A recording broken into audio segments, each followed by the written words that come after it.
లోనే ఇంతకుముందు ఫస్ట్ మనకి తాతల ముత్తాతలు అప్పుడు రాజధాని ఎక్కడంటే చెన్నైలో అభివృద్ధి పొందినాక చెన్నై వాళ్ళు కుళ్ళు కుచిత్రాలతోటి ఆంధ్ర వాళ్ళు ఎల్లగొట్టినప్పుడు రాజధాని ఎక్కడ అని నిర్ణయించుకొని హైదరాబాద్ పోయారు. 2 రాష్ట్రాల వాళ్ళు హైదరాబాద్ రాజధాని చేశారు. రాజధాని చేసినప్పుడు హైదరాబాద్ అంతా అభివృద్ధి జరిగింది.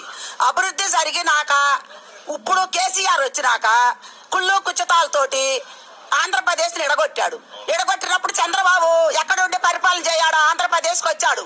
చెట్టు కింద ఉండి కారులో పరిపాలన చేశాడు. కారులో పరిపాలన చేస్తున్నప్పుడు నా పిల్లగాడు స్కూల్కి వెళ్ళాలి, నేను సర్టిఫికెట్ మీద సంతకం పెట్టాలి. రాజధాని ఏడాని పెట్టాలి సంతకం? రాజధాని లేదు. చంద్రబాబు చెట్టు కింద ఉన్నాడు, ఏం చేయాలి? అప్పుడు రైతులను ఆశ్రయించాడు. రైతులందరూ ఏం చేశారు? అరే మనకు రాజధాని లేదు, మన అందరం ఐకమత్యంగా వచ్చి మనం రాజధానిని కట్టుకోవాలని స్వచ్ఛంగా రైతులు వచ్చి ఉచితంగా పొలం ఇచ్చారు. అప్పుడు చంద్రబాబు ఏం చేశాడంటే సిఆర్డి ప్రకారంగా 25 సెంట్లు రైతులకు ఇచ్చి 50 ఏళ్ళు కౌలు ఇస్తానని, మీకు అభివృద్ధి చేపిస్తాను, మీకు ప్లాట్లు రోడ్లు వేసిస్తాను అని చెప్పి మాట్లాడినప్పుడు అందరూ ఎస్ అని పరిపాలనకి 29 గ్రామాలలో పొలం ఇచ్చారు. అప్పుడు మా పెద్దపరిమ గ్రామం కూడా పొలం ఇస్తామంటే మాకు ఇంతవరకు సరిపోయిద్ది, అవసరమైతే తీసుకుంటాను అని చెప్పి చంద్రబాబు మాట తీసుకున్నాడు. అప్పుడు మా ఊరి భూమి కూడా 770 ఎకరాలు అవతల తుళ్ళూరు పొలంలో ఇచ్చినా మేమేం చేసాం?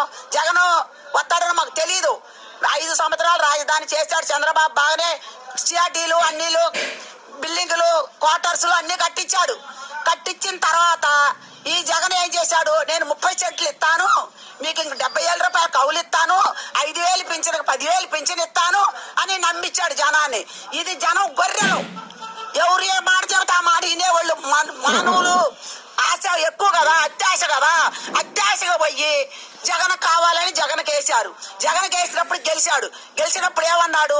నేను దీన్ని తన్ని పరిపాలన చేస్తాను, రాజధాని మించిన రాజధాని చేస్తానని మాట్లాడినప్పుడు అప్పుడు రాజధాని చెయ్యాలి కదా. 5 సంవత్సరాల్లో ఏడన్నా ఒక్క స్పార బట్టి వేసాడా? వేయలేదు. వేయకపోయిన దానికి తగ్గట్టు 3 రాజధానులను పిండి పెట్టి పోలీసులను తీసుకొచ్చి లేడీస్ని కొట్టి ధర్నాలు చేసి డబ్బులు ఇచ్చి బోబెట్టి కూలిచ్చి 3 రాజధానులు పెట్టించి ఎన్ని నాటకం ఆడాడు. జనానికి ఏం పండింది? మనిషికి ఒక్కొక్కరికి 20 కేసులు, ఒక ఆడ మగ తేడా లేకుండా ఈడ్చి లాగి తన్ని వాళ్ళని బోధనీయకుండా రోడ్ల మీద ధర్నాలు చేస్తుంటే పేడకాడ కొనుక్కొని అట్లా మేము తిరుపతి యాత్రకు పోయాం. అసలు కూడా తినేలా ఇస్తానన్న కళ్యాణ మండపాలు కూడా ఈయనలా అంత దారుణం చేశాడు. జనానికి ఎక్కడ లేకుండా మండి చంద్రబాబు ప్రభుత్వంలో ఇంత లేదు. మనకి అన్నం పెట్టాడు, అన్న క్యాంటీన్లు ఎత్తేసాడు, కూలి వాళ్ళకి అన్నం పెట్టాడు, భూలేని వాళ్ళకి అన్నం పెట్టాడు. ఇదేంద్ర పరిపాలన అని వాడిని వద్దనుకొని తీసి పాతాళ గంగలో పడేసి చంద్రబాబుని గెలిపించుకుంటారు. 18 నెలల కాలంలో గెలిచారు కదా. 18 నెలల కాలంలో చంద్రబాబు నాయుడు గారు ఇచ్చిన హామీలు ఏమన్నా నెరవేర్చారు? ఒక మాట ఎందుకు నెరవేరలా? అమ్మఒడి వేశాడు, మరి ఉచిత బస్సు ఇచ్చాడు, చిల్లరలు ఇచ్చాడు, మరి పింఛన్లు అన్నదానికి పింఛన్లు ఇచ్చాడు, మరి వృద్ధ మహిళలకి మరి ఎంత పింఛను రైతు భరోసా 20,000 ఇచ్చాడు. అన్ని కోరికలు తీర్చాడు. ఆయన మాట్లాడిన మాటల్లో ఒక్క 3 సెంట్లు భూమి పల్లెటూరులో, పట్టణాల్లో 2 సెంట్లు భూమి ఒక్కటే నిలబడింది. ఆ ఒక్కటి తీరితే ఆయన వచ్చిన వాగ్దానాలు నెరవేర్చినట్టే. నెంబర్ 1గా చేస్తున్నాడు పరిపాలన. ఎక్కడ ఏమీ లేకుండా చేస్తున్నాడు. అన్ని రోడ్లు ఎత్తున్నాడు, అన్ని సిఆర్టీలు మొత్తం అన్ని తీసుకొచ్చి ఎక్కడెక్కడ విదేశాలకు పోయి డబ్బు తీసుకొచ్చి వాడు చేసిన అప్పులకి వడ్డీలు కట్టుకుంటా పరిపాలన చేస్తున్నాడు. ఈడు తొక్క పరిపాలన చేసి బురద తల్లటానికి, వైసీపీ వాళ్ళు బురద తల్లటానికి పరిపాలన బాగోలేదు అన్న మాట మాట్లాడుతున్నారు. కానీ చంద్రబాబు నెంబర్ 1గా చేస్తున్నాడు. ఇంకా 2 మాట చంద్రబాబు వస్తాడు, తర్వాత 3వసారి మాకు తెలియదు. రాజధాని మొత్తం పూర్తయ్యేదాకా బాబు గారే వస్తాడు, గెలుస్తాడు. ఇది నేను ఛాలెంజ్ చేసి చెబుతున్నా. నేను 40 ఏళ్ల నుంచి అదే పార్టీని నమ్ముకొని నేను ఉన్నాను, ఓటేస్తాను. ఓకే అమ్మా, ఇదంతా బాగానే ఉంది. మన రాష్ట్రానికి ఇంత పెద్ద రాజధాని అవసరమా? రైతులు అవసరం, పిక్చర్లు అవసరం.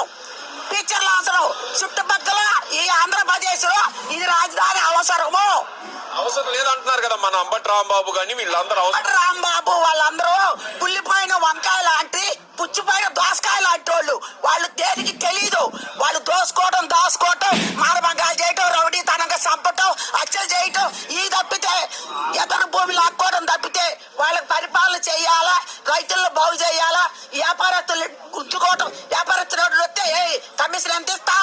అన్న మాటలో తప్పితే రాజధాని బాగు చేద్దాం అన్న మాట లేదు.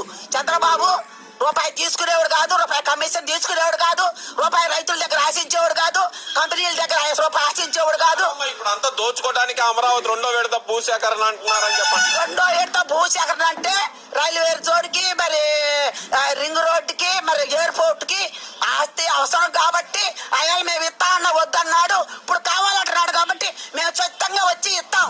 ఆయన దోచుకోవడం కోసమే ఇదంతా తీసుకుంటున్నాడు భూమి అంటున్నారు కదమ్మా. ఇలాగ మేము దోసుకోవాలి. చంద్రబాబు రుచికొండ ఎట్లా ఉంది? యాత్రికులతో రుచికొండ బోర్డు గుండు కొట్టించి మట్టి అంతా అమ్ముకొని బిల్డింగ్లు కట్టుకున్నాడు. అవసరమా వాడికి? అవసరమా? 500 కోట్లు పెట్టి బిల్డింగ్ కట్టడం అవసరమా? రుచికొండ పర్యాటకులకి, యాత్రికులకి అందుతో డబ్బులు ఎత్తే ఆదరణ బీదలకు వచ్చిందని చంద్రబాబు ఆనాడు చేశాడు. నువ్వు అవసరమా? నీకు అవసరమా? రుచికొండ చేయటం ఆ మాట అవసరమా? నువ్వు చేసేదంతా ఆస్తి గవర్నమెంట్ భూములు ఎక్కడ తాకట్టు పెట్టుకోకుండా సారాయి కొట్లు 40 ఏళ్ళకు తాకట్టు పెట్టుకుని ఎవడన్నా దుర్మార్గుడు ఉన్నాడా? 40 సంవత్సరాలకు తాకట్టు పెడతావా సారాయి కొట్లు? సారాయి నిరోధం చేస్తాన్నావే, తాకట్టు ఎందుకు పెట్టావయ్యా? మరి ఓవరాల్ గా చూసుకుంటే మరి జగన్మోహన్ రెడ్డి అంటుంది ఏంటంటే 18 నెలల కాలంలోనే ప్రభుత్వం మీద పూర్తి వ్యతిరేకత వచ్చింది. ప్రజలందరూ ఎక్కడా కూడా చంద్రబాబు మీద వ్యతిరేకం వచ్చింది అన్నవాడు ఇంతవరకు ఎక్కడా లేడు.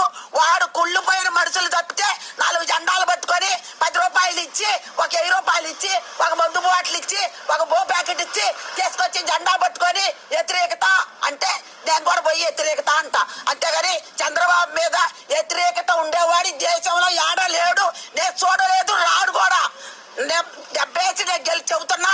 పెద్ద పనిలో సెంటర్లో ఉండి చంద్రబాబు మళ్ళీ పుల్లి మెజార్టీతో ఈసారిగా 12 సీట్లు కూడా రావు వాడికి.